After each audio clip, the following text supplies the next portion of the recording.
Welcome back to the Commissioner's Report, and joining me now is Commissioner Ed Smith. And Commissioner, it's always great to have you here.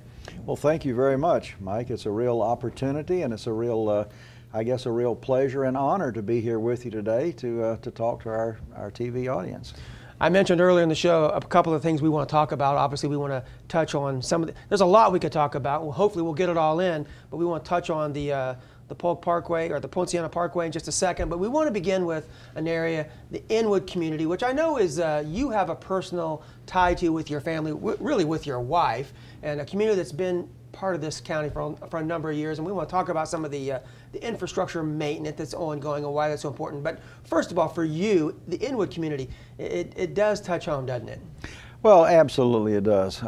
My wife's grandparents lived there, and she did a small part of her growing up in the Inwood area, especially when her father was away during World War II. Her mother and she and her younger brother moved in with her grandparents while he was away in Europe in World War II. So, yeah, I have some feelings and I have some ties there with the community, and I saw when I was elected some definite needs in that community that needed to be addressed.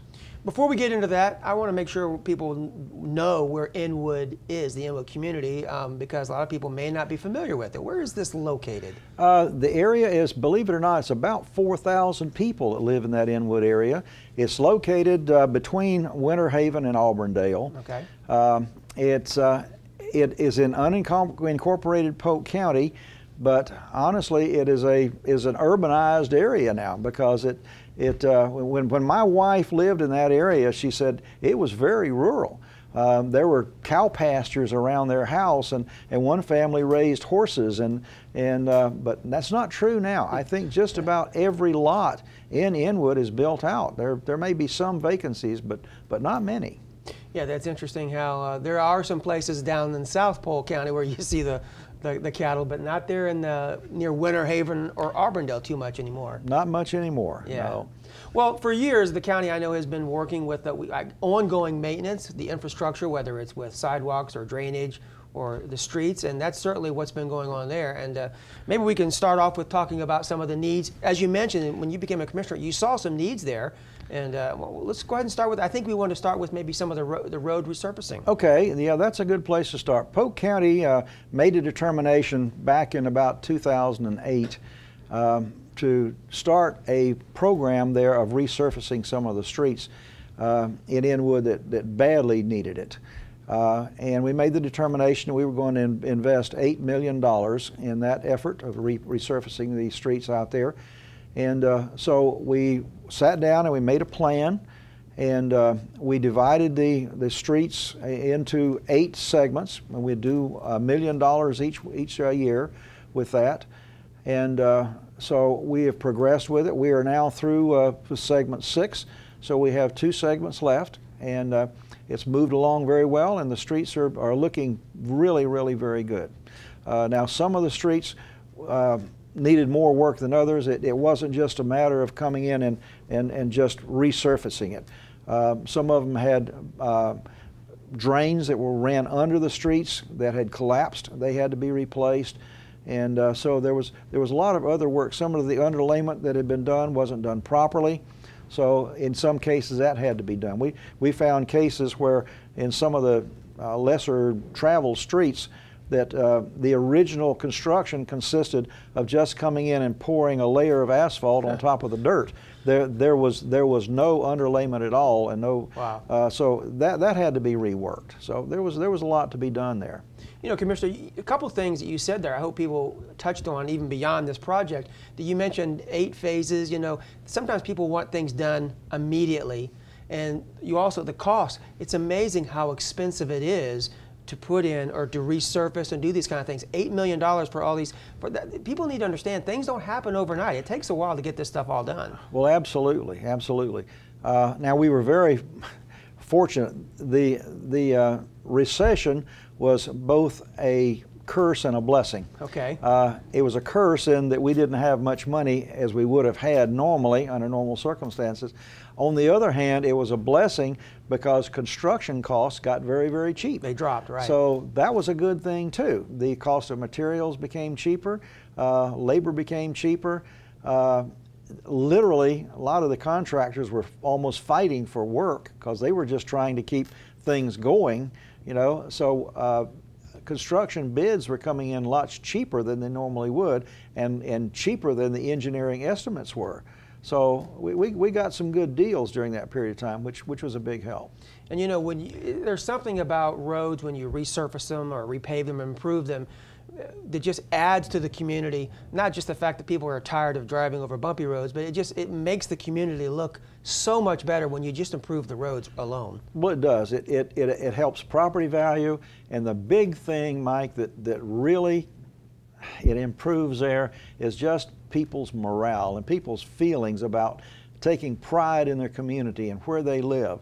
And that all translates into keeping up their property better. As I said, it translates into improved property values, and it just helps the community in every way imaginable. And that's been a big part of what you're, even beyond the roads and sidewalks and drainage, which we're talking about, just the fact of the properties, keeping the code enforcement, keeping people to keep up with the property. This kind of does, like you say, kind of helps. If the roads aren't being taken care of, maybe they're thinking, why do I have to worry about my property? So it does kind of help that, doesn't it? Absolutely, absolutely. It's all a part of community pride. And you know, and I said, lack of pride has the same effect as somebody who is taking care of his property, and the guy next door says, gee, you know, his property really looks nice. He's taking care of his lawn. He's got his place cleaned up, and he's put a new coat of paint on his house. You know, ours could use a little bit of that too, and he starts doing it. The same effect can happen in the opposite direction when one guy decides, I don't feel like mowing the lawn. So he doesn't do it for a week, for 2 weeks, and then he starts putting garbage out and put old pieces of furniture out in the yard, et cetera, et cetera, et cetera, and he stops cleaning. Then the guy across the street says, you know, why am I out here killing myself on the Saturdays when I'm tired? I really need to relax. He's not mowing his lawn. I'm not going to mow mine either. So and it just builds and builds and builds. That can grow. I hate to use the word, but that can grow almost like a cancer of people not taking care of their property. So, yeah, the whole issue. And my thought was, when I first got started into this, what we've got to do in some of these areas is to reestablish community pride. Make people proud of where they live and of their property, and that will kind of spread too. So yes, we've worked on that. Now you touched on this about when they were doing the roads with the drainage, and I want to touch on that as well, because drainage had been a problem in this area as well. When it rains, the water didn't have any place to go. Absolutely. In many cases, when there was a 2 or 3 day rain event, people were wading water in their front yard to get up to their house. I think we've solved that problem. There are a couple of areas that are not completely to where we want it, but they are very small pockets, and we're working on those. There was a drainage canal that people probably aren't aware of that went from Lake Blue to Lake Cannon, and a lot of that was open ditches and open canal, which I didn't think was a very good issue, and everybody else didn't think it was a good issue, including the health department. So a lot of that area now has been piped and it's been covered over. Now the drainage from Lake Blue still goes into Lake Cannon, but now it's covered. So we don't have open ditches of standing water, which breeds mosquitoes and does all kinds of other unsightly things that you want. Trash gets in there.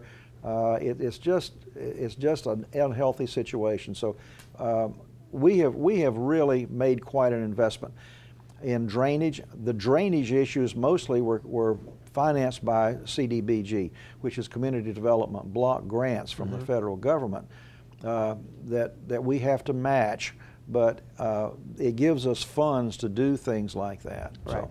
And I know those mosquitoes, those pesky mosquitoes are very, we hate them, and I'm so glad that you put them on your priority and to help get rid of it as best we can. We're quickly moving out of time, so let's move on, because the third part we were talking about are sidewalks. And this is really important because when you talk about sidewalks, it's not just a necessity, but when you talk about our kids going to school, it's absolutely essential. Absolutely. And this is an issue. As you know, Polk County has now formed a sidewalk priority commission whose job is to look at sidewalk needs throughout the county, to prioritize them, and see in what order we want to spend our sidewalk money. Sidewalks are not just a convenience. Right. There's a safety issue, and I mentioned the children out on Old Dixie Highway being hit on the way to school, and matter of fact, we had 2 fatalities out there. Another student was hit, I understand, by a mirror on the side of a truck and knocked over into the ditch. Obviously, it's a very serious situation. I understand the child suffered a broken arm, but was not a fatality. Right. But you know, Safe Routes to School also is a federal program, and we can tap into some funds there to do that. But we have a lot of places in Polk County that Safe Routes to School is important for our children. And our children is our most important resource, and we all understand that. Right. As you know, I retired from the school system, so the safety of children going to school and the safety of children at school is a huge issue to anybody who has worked in the school system. You know, one of our biggest mandates, as a matter of fact, in the school system is, number 1, keep my child safe. Absolutely. And number 2, educate my child. Right. So, I mean, if you can't keep them safe, you're not going to educate them. And so we understand that, and that we understand the mandate, and that Polk County also has a role in that, as does the state government and the federal government, and we all do. And they're all our children, Okay. Yeah. And of course, just like the roads, the sidewalks, we need them now, but it takes time. And the progress is being made, but it's not going to happen overnight. The time is quickly going by. We're not going to do them all this week. That's exactly right. Real quickly, we have about a minute. That's about it. But the Poincana Parkway, which is about halfway, I believe, in construction. I think December of 2016 is when they're looking at maybe, hopefully, getting it underway. Real quickly, why is this so important? It is in a very isolated part of the county, but it's in a growing part of the county. It is a growing part of the county. I think people don't realize how many people live there, and it was an isolated part of the county. You know, if trying to get somebody out of there under the circumstances that existed before was just unimaginable. Now we've got a hospital now, which has made a big difference. But 2, 3, 4, whatever years ago, if during rush hour a person living in the Poincana area had a heart attack, you know, trying to get them to a hospital in Osceola County was almost impossible. Right. It was gridlock getting people out of there. So Poincana Parkway is going to provide an access, ingress and egress, as a matter of fact, from that area that was in planning for 20 years, and we just didn't have the money to build it. I say we didn't have it. This originally was a private project on private property, but anybody who went there and looked could see this is beyond the scope of private property. Right. Government had to become involved. We were talking building a highway, if you can imagine this, a 4-lane highway through the middle of a swamp. Stop and think about that for a minute. And it was the total project, I think, was something in the neighborhood of $150 million. This is not the normal thing that private enterprise can do. Right, right. Well, unfortunately, there's so much more we could talk about, but the time goes by very quickly. Commissioner Ed Smith, I appreciate you being here, and I have a feeling we're going to be talking about these situations in future shows. Thank you, Mike. Yeah, I said we need to make this a 2-hour show instead of 15 minutes, because a lot of these issues, you well know, are very complex. Right. And you can't just sit there and say, well, I'm going to give 15 minutes and I'm going to tell you everything you need to know. So.